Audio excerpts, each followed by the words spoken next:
कहते हैं कि a teacher just not teachers but shapes future for students. Basically अगर हम सोचें कि that is what we should do, कि how a student should think is more important than what he is thinking. Class का कोई first boy या first girl है तो हमेशा जो सेकंड थर्ड फोर्थ या पीछे रहते हैं वो सोचते हैं कि उससे ज़्यादा मिल जाए। तो उसका भी तो एक लिमिटेशन है ना। फर्स्ट बॉय अगर क्लास में उसको 100 में 90 मिल रहा है तो आप सोचो 91 मिल जाए, आप 100 सोचो ना। And at that point of time अगर उससे एक ही एग्जाम में या दो एग्जाम में मार्क्स कम आ जाए देन पेरेंट्स स्टार्ट थिंकिंग कि नहीं इस टीचर से तो नहीं हो रहा, कहीं और जाओ। अगर आप सिलेबस कंप्लीट नहीं कराओगे तो स्टूडेंट फेल कर जाएगा। स्टूडेंट फेल करेगा तो फिर आपका इंस्टीट्यूट, आपका जो कॉलेज जो भी है आपका, वो तो ख़त्म हो जाएगा। पेरेंट्स सेटिस्फाइड नहीं रहेंगे। तो प्रॉब्लम ये नहीं है कि स्टूडेंट कुछ अलग एक्सप्लोर क्यों नहीं करता, उसको टाइम कहाँ देगा।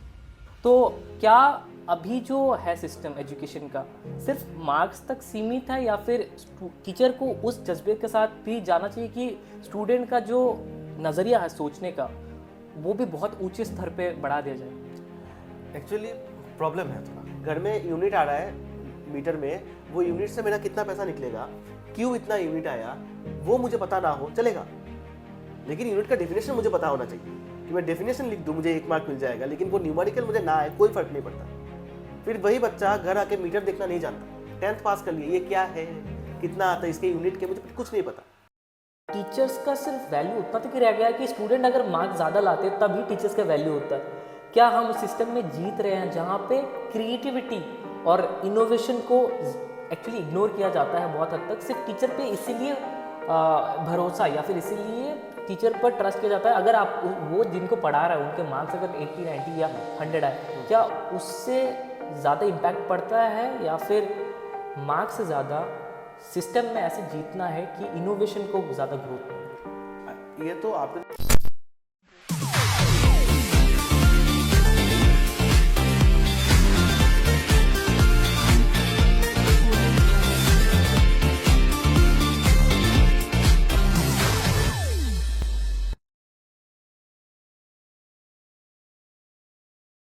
हाय everyone, welcome to all about success. और आज एक नए एपिसोड के साथ आ चुके हैं, तीर्थंकर के साथ आ चुके हैं इस एपिसोड में। और आज काफ़ी ज़्यादा बात करेंगे एजुकेशन के around.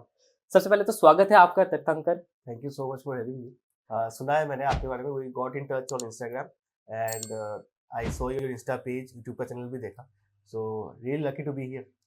Okay, thank you so much. It's a privilege to be hosting you Tirthankar. And कहते हैं कि a teacher just not teachers but shapes future for students. तो क्या अभी जो है सिस्टम एजुकेशन का सिर्फ मार्क्स तक सीमित है या फिर टीचर को उस जज्बे के साथ भी जाना चाहिए कि स्टूडेंट का जो नज़रिया है सोचने का वो भी बहुत ऊंचे स्तर पे बढ़ा दिया जाए? एक्चुअली प्रॉब्लम है थोड़ा इसमें। बेसिकली अगर हम सोचें कि that is what we should do, कि how a student should think is more important than what he is thinking. तो मतलब अगर हम ही उसको बोल दें कि आप ये सोचो तो it becomes easier for the student, वो उस डायरेक्शन में सोच लेगा। लेकिन अगर उसको खुद का व्यू पॉइंट बनाना है तो हमें उसको ऐसे डेवलप करना चाहिए कि वो अपने हिसाब से सोच पाए। बट प्रॉब्लम ये हो गया है कि अभी जो करिकुलम है हमारा, अभी हम बोलते हैं कि टीचर्स एक्स्ट्रा नहीं करा, मतलब एक्स्ट्रा को करिकुलर एक्टिविटीज कम कराते हैं, या फिर जो एक्स्ट्रा वो जो आप पूछे कि हमें सोचने का तरीका चेंज करना, हाउ टू थिंक, वो वाला चीज हमें इनपुट करना चाहिए। वो सब जब हम एक्चुअल क्लासेस में इम्प्लीमेंट करने की कोशिश करते हैं, okay, the time that we get for completing the curriculum plus जो एक्स्ट्रा टाइम चाहिए, वो एक 40-45 मिनट्स के क्लास में पर डे, अगर जैसे मैं मैथ्स पढ़ाता हूँ, अभी अगर मुझे 9th-10th का अगर मुझे बोला जाए कि सिलेबस कंप्लीट करो on that given time and मुझे 45-45 मिनट्स का क्लास मिलेगा, उस टाइम फ्रेम में दोनों चीजें कवर करना is very tough. So either you have to be a bit reluctant कि अच्छा मैं I will focus only on how to allow the child to think on his own, या फिर मैं उसको अपने तरीके से सब कुछ सिखा दूं और वो सीख के एग्जाम में मार्क्स लिख ले एंड आंसर लिख ले, उसको मार्क मिल जाएगा। अच्छा, प्रॉब्लम इज कि parents should also cooperate. Main problem यही पे होता है कि जब भी हम ट्राई करते हैं कि हम थोड़ा एक्स्ट्रा कुछ अदर देन द करिकुलम कुछ देना जाए, तो ऑब्वियसली वो टाइम लिमिटेशन की वजह से हमें कुछ कट ऑफ करना पड़ता है from the curriculum. And at that point of time अगर उससे एक ही एग्जाम में या दो एग्जाम में मार्क्स कम आ जाए, देन पेरेंट्स स्टार्ट थिंकिंग कि नहीं इस टीचर से तो नहीं हो रहा, कहीं और जाओ। और कहाँ पे जाते हैं? जहाँ पे नोट्स मिलते हैं, जहाँ पे सब सम्स मतलब एक एक्सरसाइज में अगर 10 क्वेश्चन है तो 10 के 10 ही अगर टीचर करवा के दे रहा है तो it is the best option. ये मैं सबके लिए नहीं बोल रहा, this is the general perception what is going on. तो अगर पेरेंटिंग में अगर हम फ्रॉम द बिगिनिंग, जो पेरेंट्स इस सब में बिलीव करते हैं कि सिर्फ रट्टा मार के या फिर सम्स प्रैक्टिस करके एग्जाम में 90% लेके आओ, दिस इज नॉट सफिशिएंट, जो ये बिलीव करते हैं, I think their kids will get a better chance to shine. Okay जैसे कि आपने अभी बात करी कि रोट लर्निंग पे ज़्यादा फोकस ना करके we should focus on skill based education. I think top 1% student जो 1% में आते हैं उनका सोचने का तरीका ही अलग होता है, क्योंकि अगर जब पूरी दुनिया मिलके या फिर 99% जब मिलके सोच रही होती है एक्सक्यूजेस के ऊपर, तब यही स्टूडेंट जो 1% में होते हैं ये सोच रहे होते हैं स्ट्रैटेजी के ऊपर। जब दूसरे स्टूडेंट सोच रहे होते हैं शॉर्टकट्स पे, यही जो स्टूडेंट होते हैं 1% ये सोच रहे थे कि कैसे आगे बढ़ा जाए, and that makes them difference. And तब अगर ये सोच ले 99% उसी तरीके से सोच सकते हैं अगर 1% जैसे, देन उनका भी पूरा कदम और सोचने का नजरिया बदल जाएगा और वो भी फिर 1% में आने लगेंगे। यस उसमें मैं एक बोलता हूँ कभी कभी कि हम इंडिया में कास्ट सिस्टम को लेके बहुत मतलब general category SC ST OBC सब कुछ को लेके हम बहुत अगेंस्ट है उसके, बहुत लोग ही अगेंस्ट है। मैं सबकी बात नहीं कर रहा, मैं इन जनरल बोल रहा हूँ कि कभी भी किसी एग्जाम में हम देखते हैं कि किसी स्टूडेंट को एक कट ऑफ आया जनरल कैटेगरी का 120-200 के एग्जाम में, तो जनरल कैटेगरी के स्टूडेंट को 115 मिला, उसका नहीं हुआ। लेकिन वहीं पे अगर एक ST के स्टूडेंट को 35-40 मिल गया, वो वही exam with lower merit level वो क्लियर करके अपना आगे बढ़ रहा है। तो इससे हम कभी ऐसा सोचते हैं कि ऐसा क्यों हो रहा है, उसको क्यों मिल रहा है। सो आई समटाइम्स टेल स्टूडेंट्स कि डोंट थिंक कि वो ST कैटेगरी के स्टूडेंट को 35 से मिल गया तो ऐसा क्यों हुआ, उसके बारे में मत सोचो। तुम सोचो कि अगर मैं जनरल कैटेगरी का हूँ और मैं उस एग्जाम में टॉप कर पाऊँ, if I am the topper, तो कोई भी कास्ट सिस्टम हो, कोई भी कैटेगरी सिस्टम हो, उससे मुझे कोई फर्क ही नहीं पड़ेगा। तो मेरा सोचने का तरीका अगर ऐसा हो गया कि मुझे कैसे भी करके बस कट ऑफ क्लियर करना है तो ही मुझे हो जाए, मेरा हो जाए। तो दिस थिंग्स क्या क्या होता है कि आप सुनोगे काफी लोग ऐसे बोलते हैं कि गलत हो गया जनरल कैटेगरी में जन्म लेके। अगर if you are good enough then your category system won't matter. Category system उन्हीं का मैटर करता है जो सोचते हैं कि मेरा किसी तरीके से हो जाए, बस बेस्ट होने का अगर इंटेंशन रहे तो कोई भी बैरियर आपको रोक नहीं सकता। ये क्लीशे है लेकिन ये बहुत बड़ा एक फैक्ट है। आई बिलीव कि thought process is most important. जैसा आपने कहा कि 99% लोग सोचते हैं कि प्रॉब्लम्स है, हर्डल्स है, तो हर्डल्स के ऊपर से कैसे निकला जाए वो कंप्लीटली माइंड पे है। It's all in the mind, जो बोलते हैं it's all in the mind. अगर आप सोचने का तरीका चेंज कर दो तो कोई भी आपके सामने वो मैटर नहीं करता। बच्चे भी है कि मैं बोलता हूँ स्टूडेंट क्लास में कि स्टूडेंट्स को डोंट, मतलब ऐसा होता है ना कि क्लास का कोई फर्स्ट बॉय या फर्स्ट गर्ल है तो हमेशा जो सेकंड थर्ड फोर्थ या पीछे रहते हैं वो सोचते हैं कि उससे ज्यादा मिल जाए। तो उसका भी तो एक लिमिटेशन है ना। फर्स्ट बॉय अगर क्लास में उसको 100 में 90 मिल रहा है तो आप सोच रहे हो 91 मिल जाए, आप 100 सोचो ना। आप ऐसा क्यों सोच रहे हो कि मुझे उससे ज्यादा मिल जाए? उसका भी तो एक बैरियर होगा जहाँ पे वो रुका पड़ा है। आप उसके साथ कंपेयर करो तो आप तो पीछे रह जाओगे। तो अगर आप हाईएस्ट का सोचो, मतलब all there is to get, वो अगर आप लेने का सोचो तो आप ऑब्वियसली थोड़ा आगे बढ़ जाओगे, लिमिटेशन नहीं रहेगा आपका। सो थोड़ा माइंडसेट चेंज हो जाए तो काफी कुछ डिफरेंस देखने को मिलेगा और मिलता है। देयर आर स्टूडेंट्स, हमें भी मिलते हैं ऐसे स्टूडेंट्स जो दे आर नॉट बॉदर्ड कि उनके आसपास वाले को क्या मिल रहा है क्या नहीं मिल रहा, they are just focused on कि मुझे सीखना है। ओके, एंड दैट पढ़ाने में मजा आता है उनको। ओके, सो मोस्टली ये कहा जाता है कि failing to prepare is preparing to fail. अगर आप प्रिपेयर करके नहीं जाओ तो आप यही सोच रहे हो कि कैसे मैं फेल ही हो रहा हूँ अल्टीमेटली जाके। तो लाइक टीचर के लिए कितना स्पॉन्टेनिटी हो जाता है एक स्ट्रक्चर्ड प्रिपरेशन के साथ क्लास में जाना, और क्या स्ट्रक्चर्ड प्रिपरेशन के साथ फिर क्लास में जाके फिर आउटपुट भी उतना ही जबरदस्त मिलता है? प्रिपरेशन तो फर्स्ट ऑफ ऑल एक टीचर के लिए भी बहुत जरूरी है, ये आई 100% बिलीव।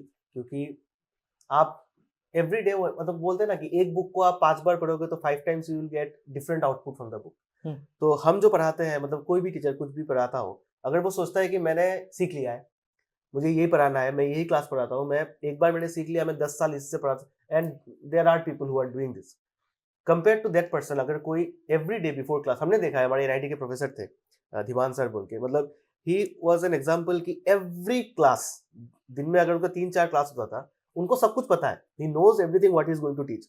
स्टिल एवरी क्लास के पहले वो अपने केबिन में बैठ के पढ़ाई करते थे, खुद का प्रिपरेशन करते थे, फिर क्लास में जाते थे, फिर क्लास लेते थे। तो that makes a huge difference. क्योंकि हमारे एक सर भी है, जौहर सर बोल के, हमारे स्कूल के टीचर्स थे, इंग्लिश के टीचर।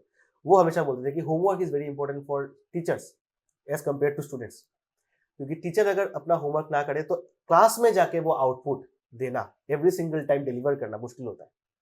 तो जितना होमवर्क करोगे आपका भी आइडिया बढ़ेगा टीचर के पर्सपेक्टिव से कि मैं क्या क्या ऑप्शंस और ले सकता हूँ, क्योंकि स्टूडेंट को आप बुक से पढ़ा के सुना दो वो एक बात है, लेकिन आप कितना एग्जाम्पल्स क्रिएट कर सकते हो फ्रॉम योर डेली लाइफ वो ज्यादा इंपॉर्टेंट है। क्योंकि हम विद दैट प्रिपरेशन, मतलब प्रिपरेशन ऐसा नहीं होना चाहिए कि मैंने सीख लिया, मैं एज ए टीचर मैं सीख लिया कि मेरे बुक में क्या है, मैं सीख के जाके बोल दिया, that is one thing.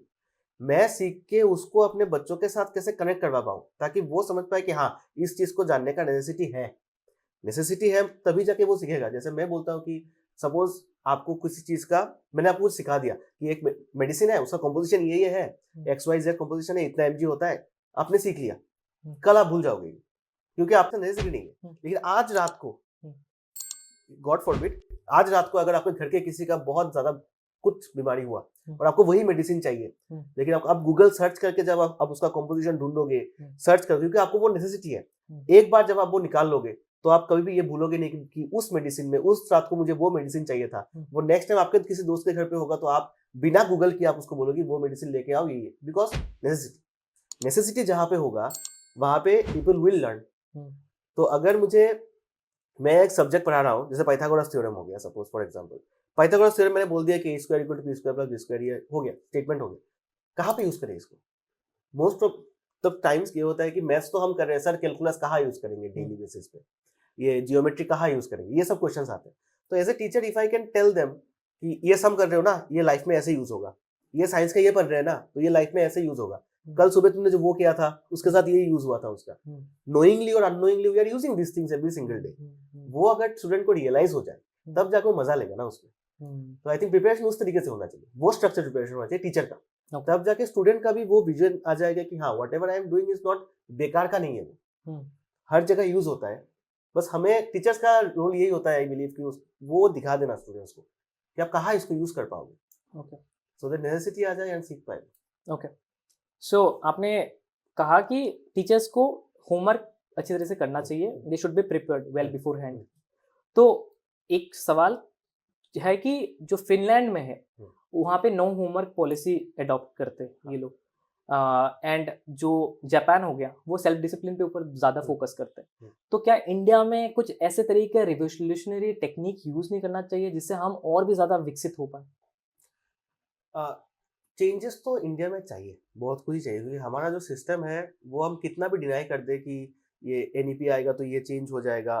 NEP कब से? 2020 से NEP के आने का बात हो रहा है।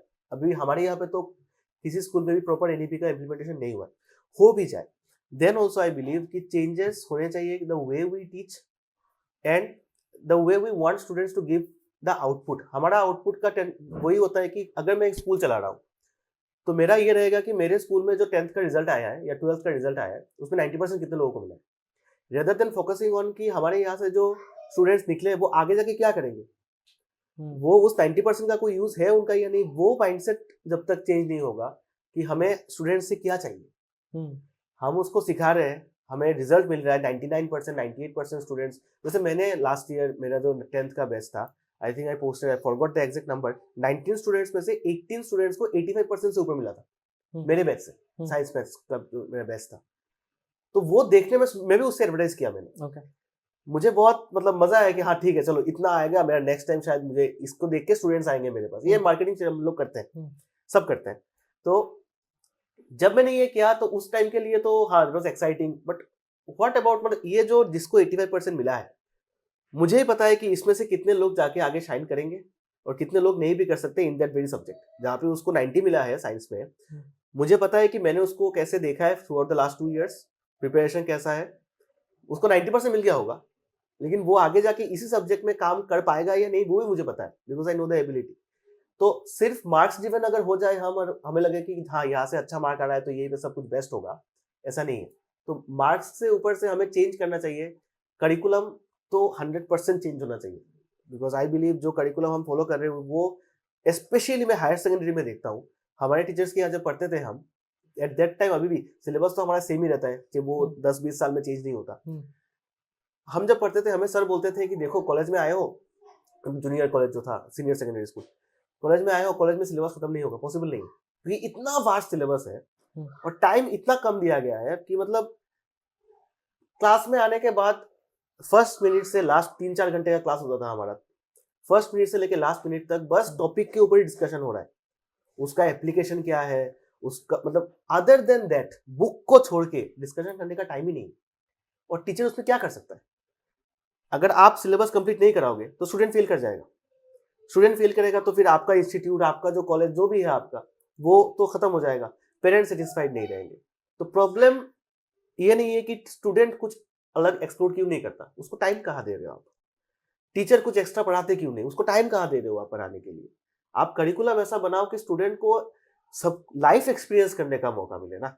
हम तो बुक एक्सपीरियंस करवा रहे हैं, इसलिए अगर लाइफ एक्सपीरियंस करने का अगर टाइम मिले, मौका मिले, तब जाके स्टूडेंट कुछ करेगा। अभी हाँ, ये सुन के कुछ लोग पूछ सकते हैं तो तुम बना लो अपना curriculum. I know it is not easy, ऐसा नहीं कि मैं आज बोलूंगा कल हो जाएगा, लेकिन ऐसा माइंडसेट तो होना चाहिए कि हम चाहते क्या है स्टूडेंट से। हम चाहते हैं कि बुक पढ़ लो, मार्क ले लो, नौकरी ले लो अपना, एंड देन वही स्टूडेंट एक अच्छा नौकरी लेके फिर जॉब सेटिस्फाइड नहीं है। तो क्यों? बिकॉज उसको मतलब हम स्टूडेंट्स को ऐसा बोलते हैं कि तुम 90% ले लो, तुम्हारा लाइफ इजी हो जाएगा, 95% लाओ, तुम्हारा लाइफ इजी हो जाएगा, अच्छे कंपनी में नौकरी ले लो, तुम्हारा लाइफ इजी हो जाएगा। उसको ये हम एक इल्यूशन में रखते हैं कि लाइफ जितना अच्छा मार्क आएगा उतना लाइफ इजी हो जाएगा। Life never gets easy. हमारा भी मार्क्स जब अच्छा आया था हम सोचे थे कि नेक्स्ट ईयर इजी हो जाएगा, नेक्स्ट ईयर इजी। आज तक वो सोच रहे हैं शायद कभी इजी हो जाए, कभी इजी, लेकिन इट नेवर गेट्स इजी। तो आपको हमेशा सीखना पड़ेगा, आपको हमेशा लाइफ में जो एक्सपीरियंस देता है वो बेस्ट होता है, वो सब हम बोलते हैं। And I think it is very true. And इसलिए स्टूडेंट्स को फ्रॉम द वेरी बिगिनिंग उनको ऐसे ट्रेन करना चाहिए कि करिकुलम में थोड़ा शिफ्ट आना चाहिए। अभी अगर मुझे अभी क्या चेंज आना चाहिए, मैं बोलूंगा कि पुट मोर एक्टिविटी बेस्ड, जो सीबीएसई थोड़ा बहुत अच्छा कर रहा है कंपेयर टू स्टेट बोर्ड्स, हमारे यहाँ के आसाम स्टेट बोर्ड से, कि एक्टिविटी बेस्ड लर्निंग है। काफी स्कूलों में ये होता है कि हम एक्टिविटी बेस्ड करवाते हैं काम, कि आप ये एक्सपेरिमेंट करो डेली लाइफ के ऊपर, फिर आप देखो कि इससे आउटपुट क्या मिलता है, फिर हम आपको हम वो क्लास में पढ़ाएंगे। तो है कि एक सीबीएसई बोर्ड का जो एग्जाम पेपर होता है और एक सेवा बोर्ड का जो एग्जाम पेपर होता है, जो प्रैक्टिकल्स होते हैं कॉमर्स में, से अकाउंटेंसी में आपको अगर लेजर बैलेंस शीट मिलाना नहीं आता तो एज एन अकाउंटेंसी स्टूडेंट आप क्या करोगे? वही बेसिक है, फाउंडेशन वही है। सीबीएसई में क्या होता है, आपको न्यूमेरिकल मतलब प्रैक्टिकल नॉलेज आपको होना ही पड़ेगा, तब जाके आप एग्जाम पास कर पाओगे, एग्जाम पास ही नहीं कर पाओगे। सेवा के बोर्ड में जो मतलब एजीसीसी, जो आसाम हायर सेकेंडरी बोर्ड है, उस बोर्ड में अगर आप सिर्फ 6 मार्क या 8 मार्क था, 80 मार्क्स के एग्जाम में अगर आपको सिर्फ 8 मार्क का एक प्रैक्टिकल का क्वेश्चन आएगा, उसमें कोई ऑप्शन नहीं रहता थ्योरी के साथ, बाकी जो रिमेनिंग 72 मार्क्स है उन सारे क्वेश्चन में जहां जहां न्यूमेरिकल्स का क्वेश्चन है उसके साथ 2 थ्योरी का क्वेश्चन ऑप्शनल रहता है, कि अगर आपको कुछ भी न्यूमेरिकल नहीं आता तो भी आप 80 में से 72 लेके आ जाओ, क्योंकि हर एक स्टूडेंट अलग होता है। हाँ तो स्टेट बोर्ड में ये तो मतलब we are far away from कि हमें प्रैक्टिकल आउटपुट चाहिए। पढ़ाई करने के बाद तो काम करना आना चाहिए ना। एक मैं सीए बनना चाहता हूँ और मुझे बैलेंस शीट लेजर मिलाना नहीं आता, और फिर मैं बोलूंगा कि ये 95% से आया ये स्टूडेंट, ये सीए बनने के लिए अपना सर मार रहा है, इसका नहीं हो रहा, कुछ नहीं हो रहा, कहाँ से होगा?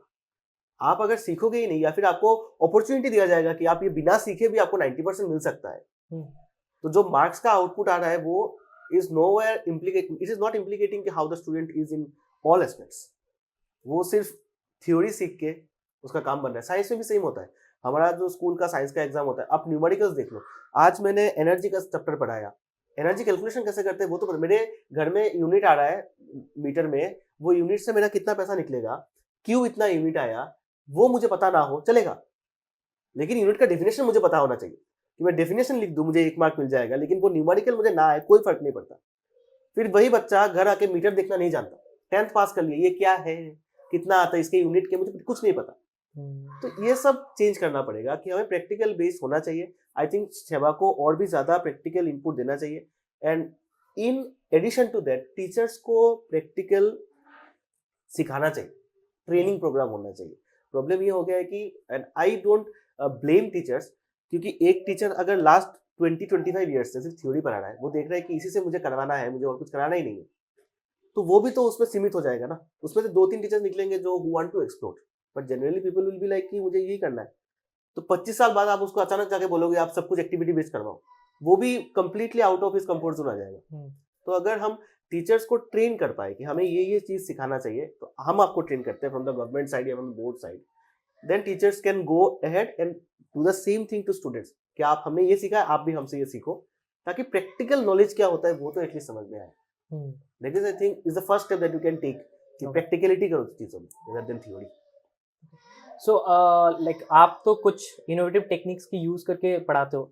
अगर हाँ, कभी-कभी। मैंने कुछ रिसर्च किया है, फिनलैंड का एजुकेशन जो होता है वो कंप्लीटली इनोवेटिव प्रैक्टिकल टेक्निक्स के ऊपर बहुत ज़्यादा बेस्ड होता है। तो अगर आप क्लास में जाते हो एक प्रिपरेशन के साथ, और कौन से इनोवेटिव टेक्निक्स यूज कर सकते हो ज़्यादातर जिससे पढ़ाई का लेवल अलग स्तर पे हाँ, लेके जा सकते मतलब मैं जो फंडामेंटली बिलीव करता हूँ, मैं जब पढ़ाता हूँ, मेरा पढ़ाने का ये होता है कि मैंने पहले भी ये बोला है कि I always try to focus on practical applications, हो?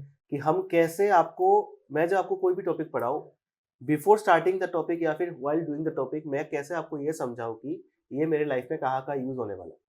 तो नेसेसिटी जब बिल्ड होता है तब हम वो चीज़ें कर पाते हैं कि हम सीख पाएंगे, उसको यूज भी कर पाएंगे।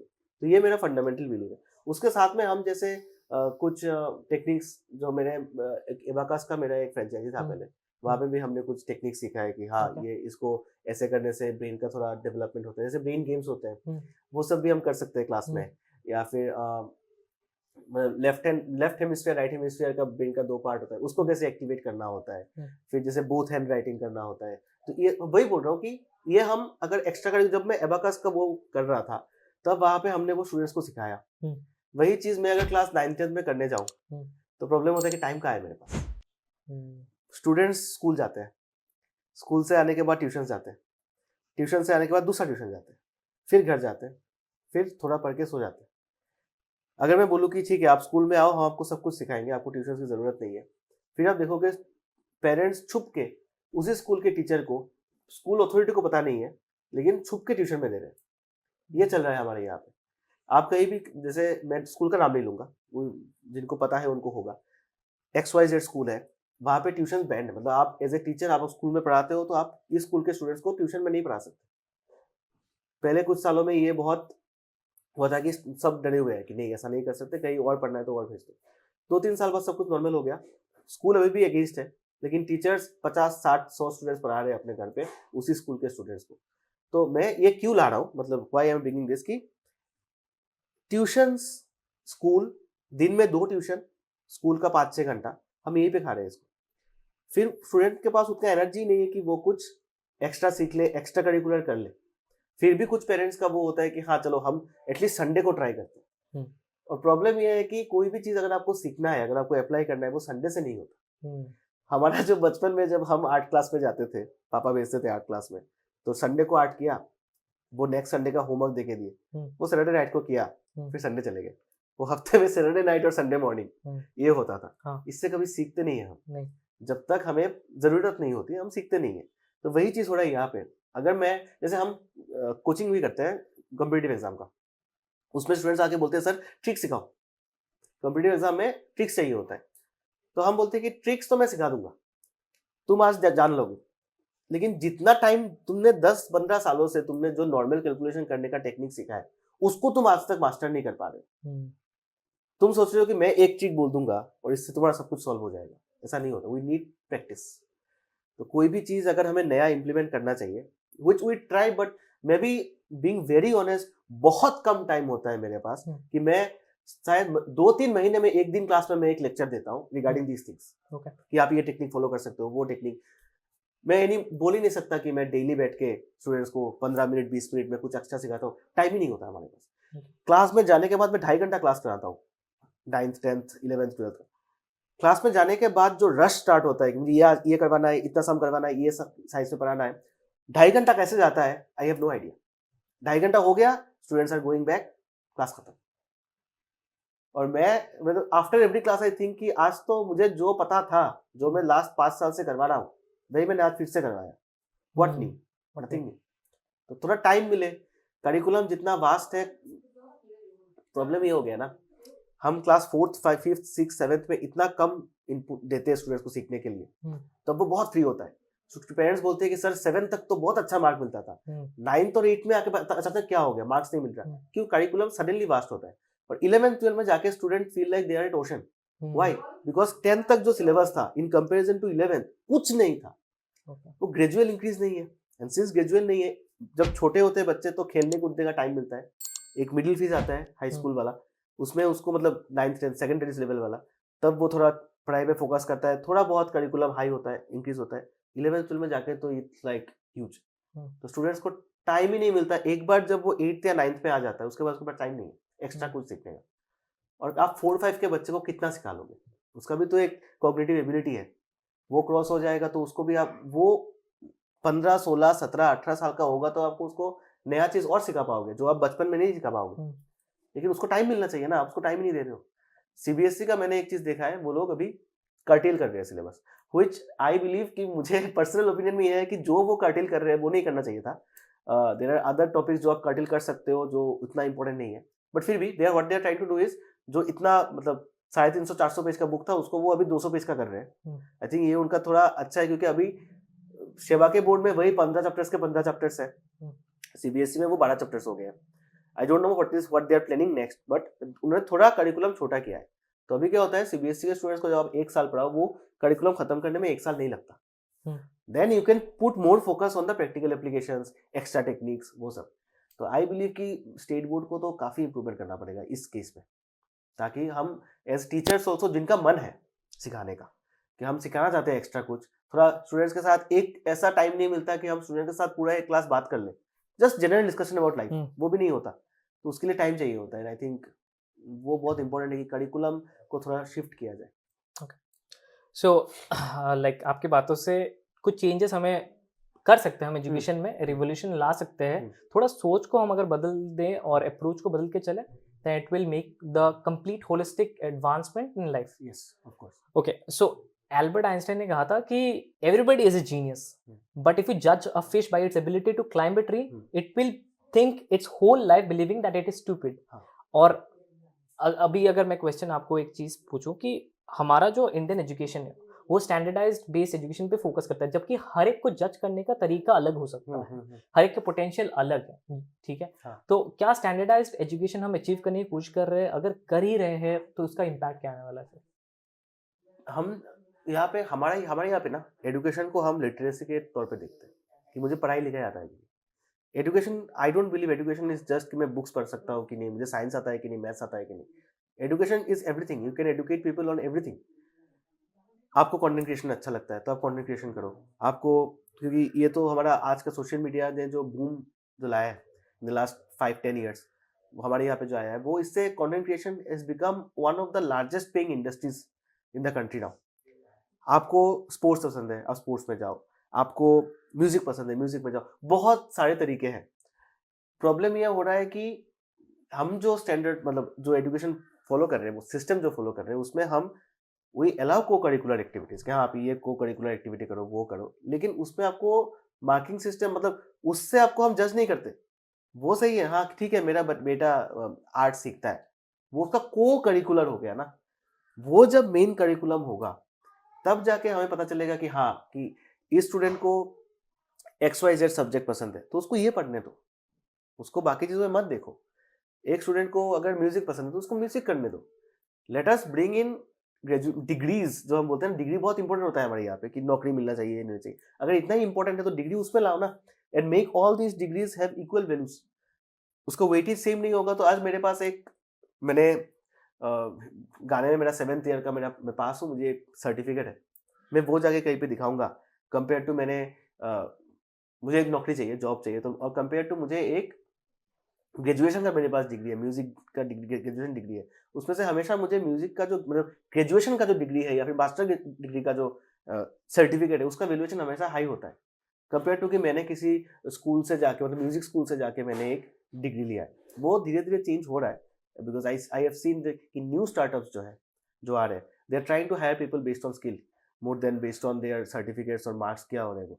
क्योंकि पेरेंट्स का होता है कि पढ़ाई कर ले अच्छे से, नौकरी मिल जाएगा, एक सेफ थिंकिंग होता है। They are not wrong, I am not saying they are wrong, they are just scared. क्योंकि अगर आपको इंडिया में क्रिकेट खेलना है, you have to be top 15 में होना पड़ेगा इन ए पॉपुलेशन जहाँ पे 1.5 बिलियन है, वहाँ पे 1 बिलियन लोग तो क्रिकेट के फैन है। ना जाने कितने करोड़ लोग यहाँ पे क्रिकेट खेलते हैं, तो आपको उतने करोड़ में से टॉप 15 में आना पड़ेगा। अगर आपको सक्सेसफुल बनना है तो। प्रॉब्लम है कि रणजी में जो लोग खेलते हैं they also get paid in a good amount. People spend their whole life playing Ranji trophy, लेकिन हम उसको उतना क्रेडिबिलिटी नहीं देते कि आज वो रणजी खेल रहा है तो हाँ वो रणजी प्लेयर, रणजी हो गया। विराट कोहली को जितना मिल रहा है, रोहित शर्मा को जितना क्रेडिबिलिटी मिल रहा है, जितना स्टेटस मिल रहा है, वो एक रणजी प्लेयर जो लास्ट 20 साल से रणजी खेल रहा है उसको नहीं मिलता।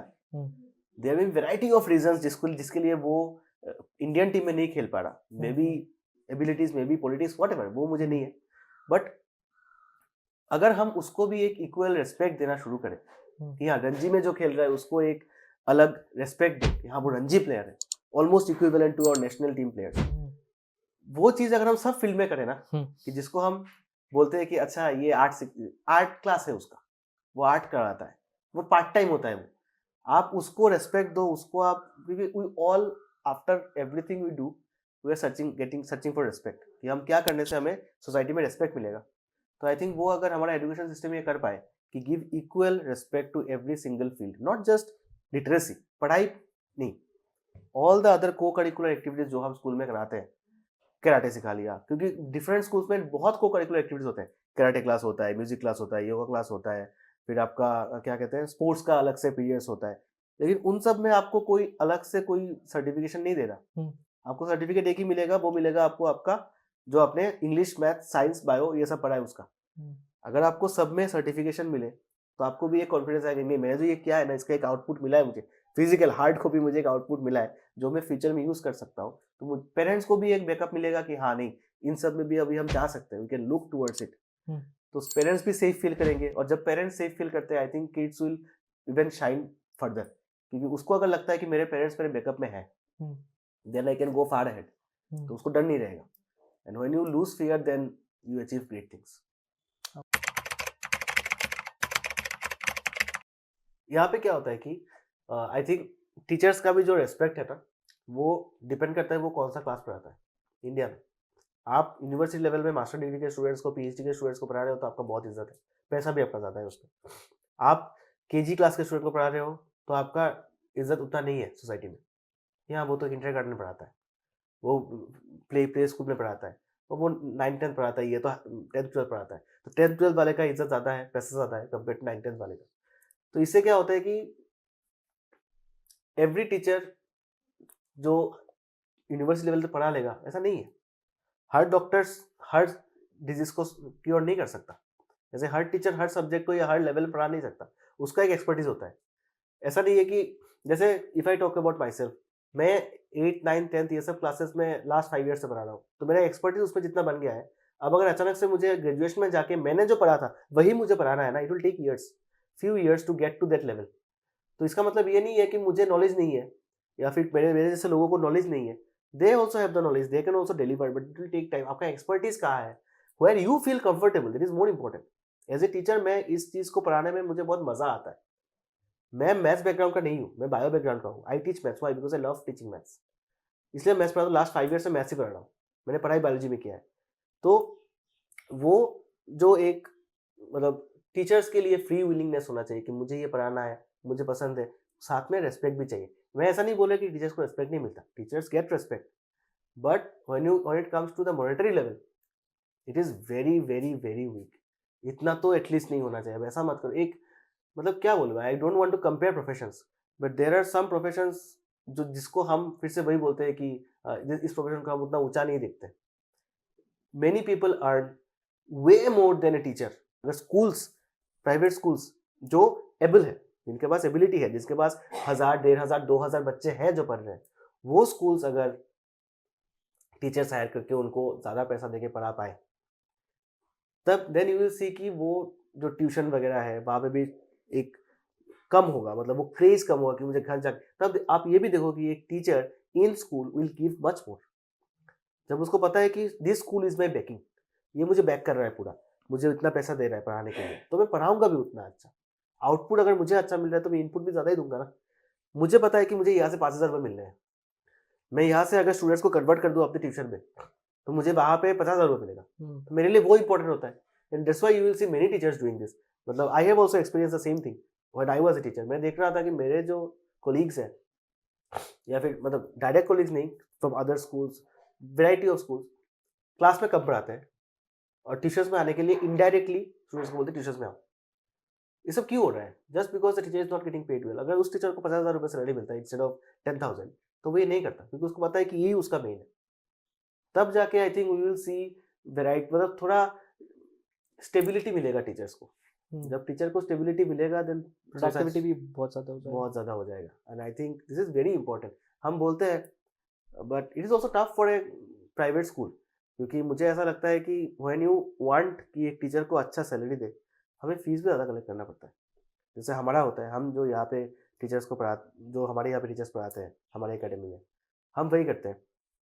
हम अगर चाहते हैं कि हम we try to give the teachers the best amount of money we can give, क्योंकि हमें नहीं, ऐसा नहीं है कि टीचर आए पढ़ाए और उसको लगे कि पैसा कम मिल जाए। जितना हमारे तरफ से पॉसिबल होता है, now that we want to increase the amount of money for teachers, उनका सैलरी इंक्रीमेंट करना चाहते हैं, we will have to increase the number of students और द फीस इंक्रीज करने के टाइम पे students are not willing to pay. Ultimately एक loop बन जाता है। उस लूप से आपको अगर ब्रेक करना है तो it's very tough. I think I don't have a direct answer to this because I am still figuring out what to do, कैसे उसको सॉल्व करें। बट आई थिंक कुछ एक मिडिल ग्राउंड पे आना पड़ेगा हमें, जिससे एक प्राइवेट इंस्टीट्यूट एक टीचर को उतना अच्छा पे कर पाए ताकि वो एटलीस्ट सेटल्ड फील करे, सिक्योर फील करे, ताकि ये सोचे कि आज मैं इस स्कूल में हूँ, कल मैं उस स्कूल में जाऊंगा, नेक्स्ट मैं उस स्कूल में जाऊंगा, वो 10,000 5,000 रुपए का ही है, मुझे तो जहाँ स्टूडेंट ज्यादा है स्कूल में मैं उस स्कूल में जाऊंगा, मुझे स्टूडेंट ज्यादा मिलेंगे, ट्यूशन ज्यादा मिलेगा। तो this creates a very negative impact on students. उनको पता है कि स्कूल में कुछ होने वाला नहीं है, तो उनका स्कूल की तरफ का माइंडसेट खराब होता है कि स्कूल में कुछ नहीं होता, सब ट्यूशन पे होता है। तो I think teachers need to get paid, and there is the final bottom line. The teachers need to get paid well. Then I think a lot of problems will be solved. Okay. So autism and dyslexia ऐसे चीज़ें हैं जहाँ पे ज़्यादा बात नहीं होती, awareness भी कम है, हाँ। और कई पेरेंट्स इसको बहुत गलत नज़रिए से भी देखते हैं और एक दूसरे में वो लोग जो पीछे तरीके से बात करते रहते हैं दूसरे बच्चों को लेके। सो इसके ऊपर क्या कहना है कि इसको राइटली अप्रोच कैसे कर सकते हैं? किसी बच्चे को शायद बी के जगह वो डी पढ़ता है, डी की जगह बी पढ़ता है, एंड बहुत सारी चीज़ें हैं जो एक मुद्दा है, सॉल्व करना बहुत ज़रूरी है। एंड इसके बारे में आप क्या बात करना चाहते हो? Actually I have a real experience on this. मैंने खुद एक्सपीरियंस किया। मेरे एक या दो स्टूडेंट्स थे। एक का तो since I am not from the medical background, मैं बोल नहीं सकता कि हाँ उसका ऑटिज्म ही था। प्रॉब्लम ये है कि पेरेंट्स एक्नॉलेज नहीं करना चाहते। ये फर्स्ट थिंग है कि पेरेंट्स सोचते हैं कि ये बदमाशी कर रहा है, ये इसका ऐसा कुछ नहीं है, ये बस पढ़ता नहीं है। द फैक्ट इज कि अगर एक स्टूडेंट पढ़ ही नहीं पा रहा तो पढ़ेगा कैसे वो? तो उसको जो आपने बोला कि बी की जगह D, these are very common problems जो एक ऑटिज्म के बच्चे को हो सकता है। लेकिन अगर पेरेंट्स उसको रिकॉग्नाइज नहीं करेंगे, और आई थिंक मैंने अपने फादर से शेयर किया था ये बात कि मैं वो स्टूडेंट पढ़ाता हूँ लेकिन उसके पेरेंट्स ये रिकॉग्नाइज ही नहीं करते, तो मैं एज ए टीचर अगर जाके उनको बोलूँ कि आपके बच्चे का ऑटिज्म है, that also may sound very different to them, कि मतलब टीचर से आ रहा है, हमें नहीं पता क्या, तुम ज़्यादा जानते हो। मतलब this may not sound good to the parents कि कोई आके मुझे बोल रहा है कि मेरे बच्चे को ऑटिज्म है। Now so I discussed my father, उन्होंने भी यही बोला कि उनका एक ही बच्चा है, वो एज पेरेंट्स एक्सेप्ट कर ले कि मेरा बच्चा जो नॉर्मल लोगों की तरह नहीं है, वो डिफरेंट है, वो that is very tough. But I think at the end of the day you must look into the future of your own kid.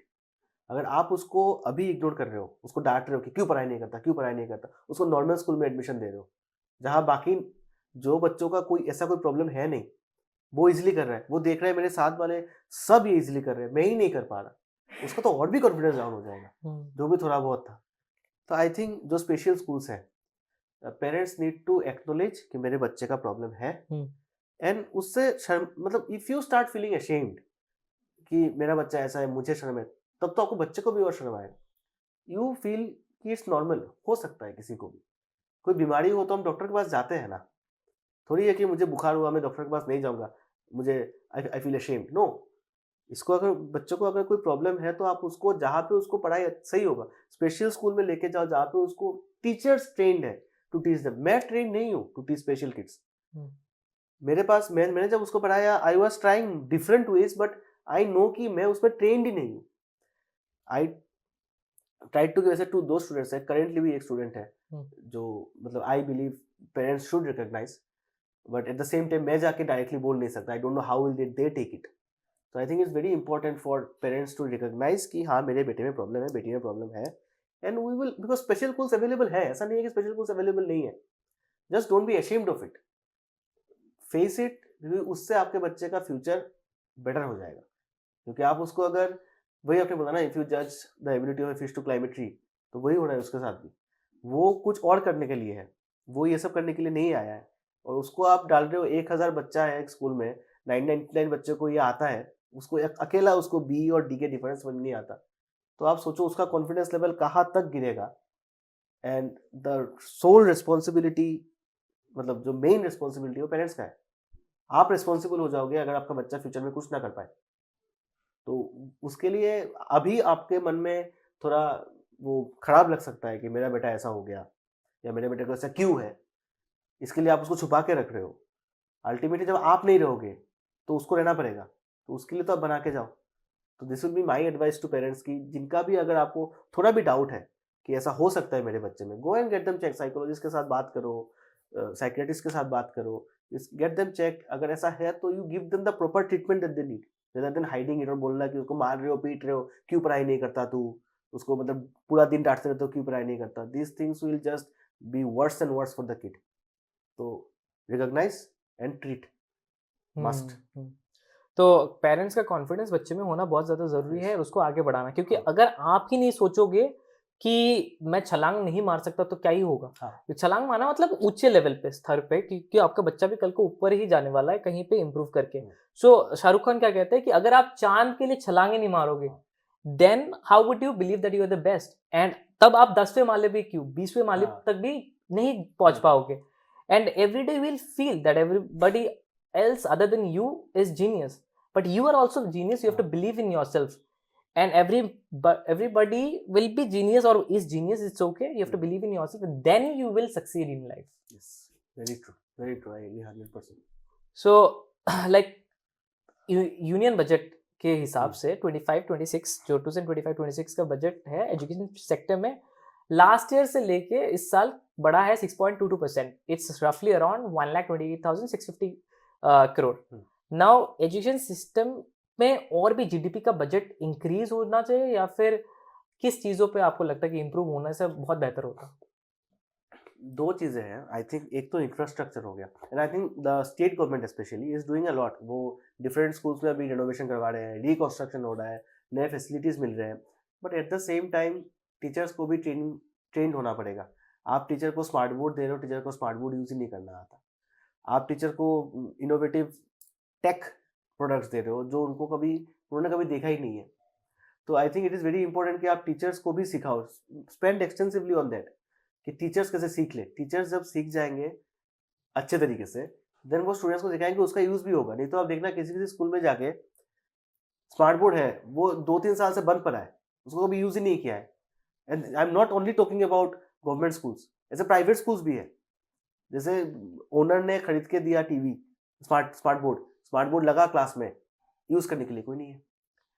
तो इसलिए टीचर्स ट्रेनिंग में I think it is very important कि आप जितना, क्योंकि इतना rapidly change हो रहा है ना education, I think it is very important कि टीचर्स का फ्रीक्वेंट ट्रेनिंग होना ज़रूरी है. अभी जो टीचर्स है वो ये सुन के शायद उतना अप्रिशिएट नहीं करेंगे कितना ट्रेनिंग करे, but it is very important. अगर आप बच्चों को एज ए टीचर, अगर मैं बच्चों को टीच कर रहा हूँ every single day to the new things, तो मुझे जानना पड़ेगा पहले, तब बच्चा सीखेगा. तो टीचर्स ट्रेनिंग में आप जितना स्पेंड कर सकते हो करो. I think it will give you the best results. And infrastructure is very important, क्योंकि ऑप्शंस होने चाहिए बच्चों के पास. अगर बच्चे के पास ऑप्शन है, मुझे ये ऑप्शन है, मैं ये सीख सकता हूँ, उसमें से जब मैं चूज़ करूँगा मुझे जो मेरा पसंद है, तब आई थिंक ही और she will get a better output, rather than आपको थोप दिया जाए कि आप यही करो. हमारे स्कूल में बस फाइन आर्ट्स ही है, तो आप सिर्फ फाइन आर्ट्स ही करो, आपके पास और कोई ऑप्शन ही नहीं है. ज्योग्राफी नहीं पढ़ सकते आप म्यूजिक नहीं कर सकते. तो इसके लिए इंफ्रास्ट्रक्चर होना ज़रूरी है. Schools must have good funds, ताकि वो they can pay everyone well. तो वो सब अगर इम्प्रूव हो तो अच्छा रहेगा कंट्री के लिए, आई बिलीव. ओके, सो इन चीज़ों पे तो हमने बात किया, टीचर्स के वैल्यू के ऊपर भी बात किया, लेकिन अगर आप आज देखो, क्या टीचर्स का सिर्फ वैल्यू उतना तक ही रह गया है कि स्टूडेंट अगर मार्क्स ज़्यादा लाते हैं तभी टीचर्स का वैल्यू होता है? क्या हम उस सिस्टम में जीत रहे हैं जहाँ पे क्रिएटिविटी और इनोवेशन को एक्चुअली इग्नोर किया जाता है बहुत हद तक, सिर्फ टीचर पे इसीलिए भरोसा या फिर इसीलिए टीचर पर ट्रस्ट किया जाता है। अगर आप वो जिनको पढ़ा रहा है उनके मार्क्स अगर 80 90 या 100 आए, क्या उससे ज़्यादा इम्पैक्ट पड़ता है या फिर मार्क्स से ज़्यादा सिस्टम में ऐसे जीतना है कि इनोवेशन को ज़्यादा ग्रोथ मिले? ये तो आपने जो बोला ये करेक्ट, 100% करेक्ट है। ये चल रहा है अभी कि जिस टीचर के पास पढ़ के स्टूडेंट्स को ज़्यादा मार्क्स मिलते हैं वो टीचर ही अच्छा है।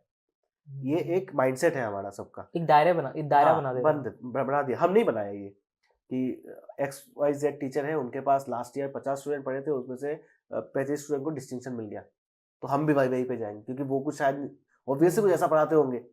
अल्टीमेटली अंदर क्या हो रहा है वो तो may be he is that good, may not be. ऐसा भी हो सकता है कि वो सिर्फ नोट्स ही दे रहे हैं।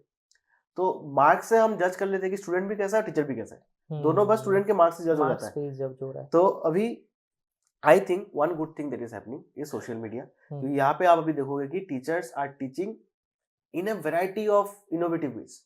मैं टीचर का नाम भूल गया, मैं अभी उनका सब रील्स मुझे याद आ रहा है, मैं देखा है उनका, साइंस पढ़ाते हैं and he does experiment after experiment after experiment. हाँ, इंडिया की है। I think he is setting a very good example कि पढ़ाना कैसे होता है। तो आई थिंक वो चीजें देख के I think other teachers also realising, teachers like me also we are realising कि these things matter more than marks. I think ये जब स्टूडेंट्स रियलाइज कर लेना कि मेरे मार्क्स से मेरा सब कुछ नहीं है, and in addition to that parents realise कर ले। कभी कभी students want to know extra, लेकिन पेरेंट्स को चाहिए marks.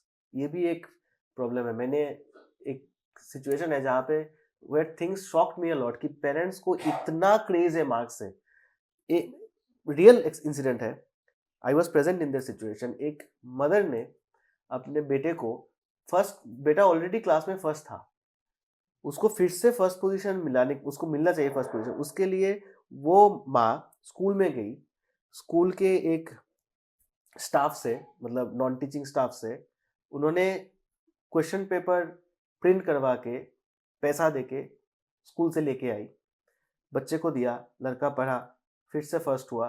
Fortunately not unfortunately, fortunately they got caught, उसको स्कूल से निकाल दिया गया। ये सब हुआ। मॉरल क्या है कि एक माँ व्हेन शी नोज कि मैं चोरी करके अपने बच्चे को फर्स्ट बनाना चाहती हूँ, तो आप सोचो कि क्या इम्पैक्ट पड़ रहा होगा मार्क्स का स्टूडेंट्स के ऊपर। एक mother as a motherly figure आप चाहते हो कि मैं कैसे भी करके अपने बच्चे को हाईएस्ट मार्क्स ला, वो क्या सीख रहा है क्या नहीं सीख, वो क्या सीखेगा।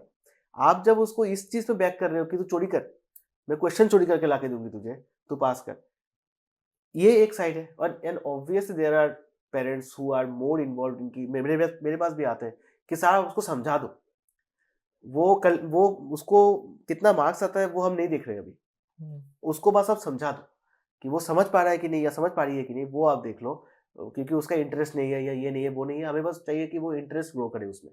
And that is what a teacher wants to hear from a parent, कि पेरेंट आके ये ना बोले कि सर मुझे इसको 90% लाना है, आप पढ़ाओ इसको। अभी ये मैं कभी गारंटी नहीं दे सकता। अगर मैं जब रील छोड़ता हूँ, मतलब कभी प्रमोशनल वीडियो के लिए कोई बोलता है तो मैं रील छोड़ता हूँ, तो उसमें बोलते हैं इतने व्यूज आ जाएंगे क्या, मुझे नहीं पता। That's an out that could not be हमारे कंट्रोल में नहीं है वो। हाँ, वो प्रेडिक्ट नहीं कर। हाँ, तो मैं स्टूडेंट को पढ़ाऊंगा, उस एग्जाम डेट में जाके वो कैसा लिखेगा एग्जाम में वो मुझे नहीं पता। तो मैं ये सब, मतलब what your goal as a parent should be कि मेरा बेटा जब कुछ पढ़े या बेटी जब कुछ पढ़े, वो जहां से भी पढ़ के आ रहा है वो नॉलेज होना चाहिए उसके पास, मैं कुछ सीख के आया हूँ।